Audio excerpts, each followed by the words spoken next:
الله أكبر الله أكبر الله أكبر الله أكبر أشهد أن لا إله إلا الله أشهد أن لا إله إلا الله أشهد أن محمدا رسول الله أشهد أن محمدا رسول الله حي على الصلاة حي على الصلاة حي على الفلاح حي على الفلاح الله أكبر الله أكبر لا إله إلا الله.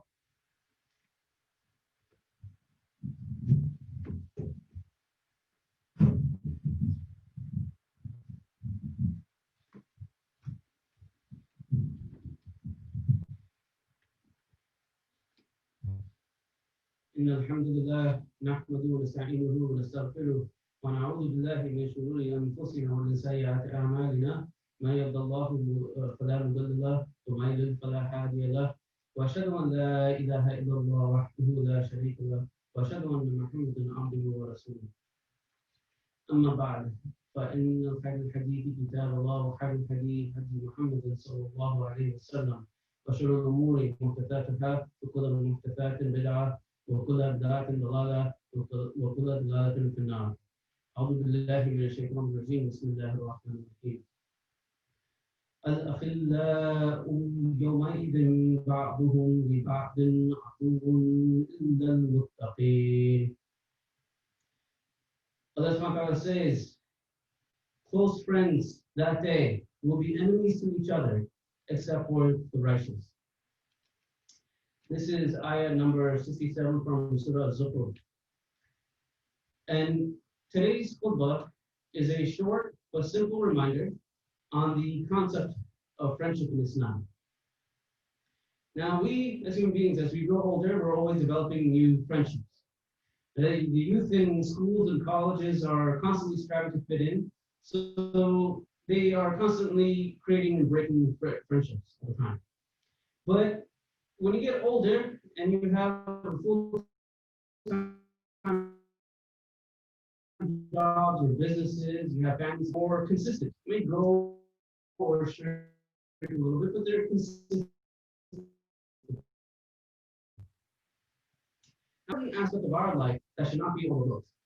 Prophet ﷺ said, man is influenced by the faith of his friends. Therefore, be careful of whom you befriend. This is a hadith in Tamid. Now, Prophet ﷺ obviously had many companions, the Sahaba, but his closest and truest friend was Abu Bakr as-Siddiq. They were close friends even before Prophet ﷺ received his first revelation. And after he received the first revelation, Abu Bakr as-Siddiq, he was one of the first persons to accept Islam. And then we look at the events of Isra al-Miraj, where Prophet ﷺ traveled to Medina, to Jerusalem, and then ascended to the heavens and met with Allah subhanahu wa ta'ala, and then came back to Mecca, all in a single night. And as Muslims, we should have this firm belief that this was a physical journey, not just a spiritual or dream type journey that many of the modernists try to interpret it. This is a physical journey that Prophet ﷺ physically underwent. Now, when the people had heard, when Prophet ﷺ told some of the people that he had gone to Jerusalem and came back the same night, even some of the Muslims had a little bit of doubt. How is this possible? This would normally take us months to get to Jerusalem. And he's saying that he went and came back in the same night. So some of the kuffar, the enemies of Islam, they saw this as an opportunity, right? They always want to disunite the Muslims. They want to create distrust amongst the Muslims. So they went to Abu Bakr and they told him about what Prophet had said, right? They said that your prophet, look what he's saying. He said he's gone all the way to Jerusalem and back in the same night. They're trying to mock Prophet ﷺ. That's what they're trying to do. And what was Abu Bakr's response? Did he have doubt? No. Rather, he stated without hesitation that if he, sallallahu alaihi wasallam, has said this, then he is speaking the truth. he said this without hesitation, meaning if Prophet ﷺ has said that he went to Jerusalem and came back in the same night, then I believe him without a doubt. SubhanAllah. And it was from this moment on that Prophet ﷺ gave him the title of As-Siddiq, the truthful. Now, in today's world, we can only imagine what it's like to have, such a friendship, such a close bond. But even if we do not have such close friends, we should not undermine the importance of a good Muslim friendship. A strong bond between two Muslims who love each other for the sake of Allah subhanahu wa ta'ala. And that is key here. Because what does it mean to love your brother for the sake of Allah subhanahu wa ta'ala? Does it mean that you know them very well on a personal level? Does it mean that they bring you some sort of direct benefit, whether they give you gifts or they help you in financial difficulty, in order to have this love for the sake of Allah? No, obviously not. It means that you recognize that person's piety and righteousness, that they are striving to obtain the pleasure of Allah subhanahu wa ta'ala and to attain the highest levels of Jannah. So they are really aiming for Allah subhanahu wa ta'ala's pleasure here. And when you both love each other for the sake of Allah subhanahu wa ta'ala, it means you both have this high level of mutual respect between each other because you both have the same mission of pleasing Allah subhanahu wa ta'ala. The truth is, though, however, most of us, if not all of us, are acquainted with Muslims who are not strong in their deen. Right? These Muslims may deal in shady businesses. They take haram money. Maybe you know them to be dishonest. Maybe they're not very strong with their salah, or just don't pray at all, or other basic Islamic functions that they lack. Regardless, it would be a major disservice to us, to our Imam, to keep these types of people in close circles.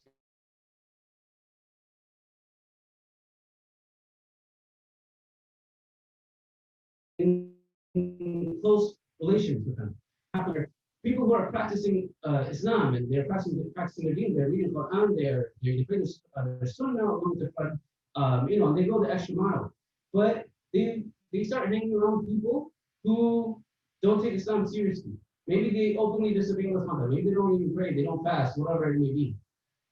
And so while they're dealing with this other person, their own deen starts to weaken, their iman starts to deteriorate. So next thing you know it, they're praying less and less. They stop praying the extra sunnah. Their salah becomes weaker. They stop reading the extra Quran. So it's very important that we understand that. Now, I should say that many Muslims will say that we should not judge others, and we should avoid judging.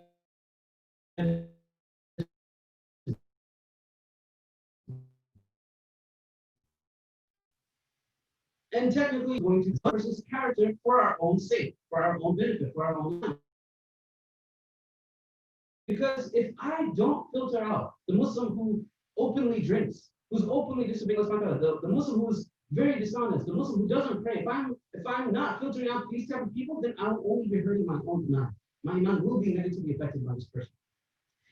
And at the same time, we should not be so arrogant to think that we can have a positive influence on someone who is far away from Islam. Meaning that I know, alhamdulillah, I'm praying, I'm reading my Quran, and I'm doing all these extra good things, these extra good deeds, extra ibadat. But I see this brother and he has a drinking problem, everyone knows it. Or he doesn't really pray, and everyone knows it. So maybe if I spend some time with him, maybe I can rub off on him. Maybe I can give him some positive influence. But the truth is, almost always the exact opposite happens.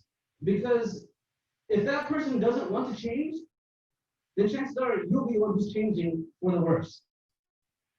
Right? That person has to want to change for the better in order for them to actually have any real positive influence, for the most part. Sometimes there's exceptions to this, but for the most part, when we think that we can try and help other people that don't want the help, chances are we almost always are the ones who are getting negatively affected. And next thing you know, our iman is getting weaker instead. Regardless though, as Muslims, it is still our duty, our obligation to give da'wah to all brothers and sisters. Right? If we know someone who's doing something wrong, we know someone who is openly disobeying us, then it is our obligation to give da'wah to them. That does not mean that we have to be close and friends with them, close ties with them. And we don't have to keep them in our social circle. We don't have to constantly invite them to our home. We just need to propagate the message of Islam. That's all. That's our obligation. So the highest levels of Jannah, then we must seek out those who want the same. And how do we find these people? There are a few qualities. These are the people who are honest. They do not deceive for the extra dollar. They don't lie to get out of trouble. These are people who regular at the masjid, before COVID, obviously, and inshallah after COVID as well. But these are people who are regular at the masjid. These are also people who don't just stop at the fard salah. They do their sunnah, they go the extra mile with their ibadat, they do that. Who are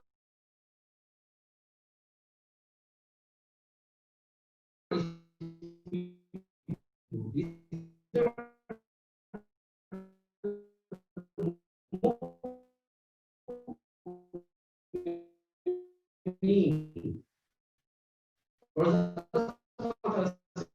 saying this ayat, the muttaqin, righteous. So correctly you strengthen Iman and get close to Usman.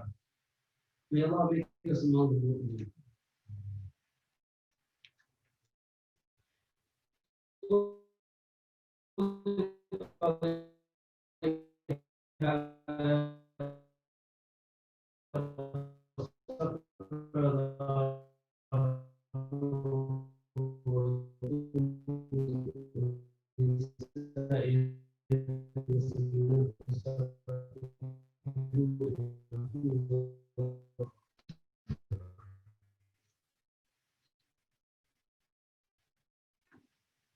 على رسول الله وعلى آله وصحبه.